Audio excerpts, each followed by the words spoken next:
రామ్ చరణ్ హీరోగా దర్శకుడు బుచ్చిబాబు ఓ సినిమాను తెరకెక్కిస్తున్న సంగతి తెలిసిందే. ఈ సినిమాపై భారీ స్థాయిలో అంచనాలు నెలకొన్న సంగతి తెలిసిందే. ఈ సినిమాపై క్రేజీ అప్డేట్ ఇచ్చారు డైరెక్టర్ బుచ్చిబాబు. ఆర్ఆర్ఆర్ సినిమాతో గ్లోబల్ స్టార్ ఇమేజ్ ను సొంతం చేసుకున్న రామ్ చరణ్ ఇటీవల గేమ్ చేంజర్ సినిమాతో ప్రేక్షకుల ముందుకు వచ్చారు. శంకర్ దర్శకత్వంలో దిల్ రాజ్ భారీ బడ్జెట్ తో నిర్మించిన గేమ్ చేంజర్ సినిమా 2025 సంక్రాంతి కానుకగా ప్రేక్షకుల ముందుకు వచ్చి తీవ్రంగా నిరాశపరిచింది.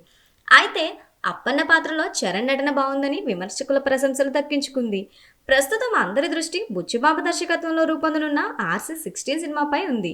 మొదటి సినిమా ఉప్పెనతో బాక్సాఫీస్ వద్ద భారీ విజయాన్ని సొంతం చేసుకున్న దర్శకుడు బుచ్చిబాబు రెండో సినిమాకే రామ్ చరణ్ని డైరెక్ట్ చేసే అవకాశం దక్కించుకున్నారు. చిత్రీకరణ దశలో ఉన్న ఈ సినిమా తాజాగా హైదరాబాద్లో ఓ కీలక షెడ్యూల్ పూర్తి చేసుకున్నట్లు సమాచారం.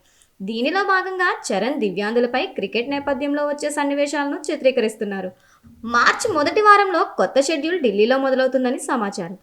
అక్కడ రెజ్లింగ్ కుస్తీ పోటీలకు సంబంధించిన సన్నివేశాలను చిత్రీకరిస్తారని సన్నిహితుల నుంచి లీక్ అయింది. ఇందులో చరణ్ పాల్గొంటున్నారు. అయితే చరణ్కి ధీటుగా కుస్తీకి దిగే నటుడు ఎవరు అన్నది సస్పెన్స్.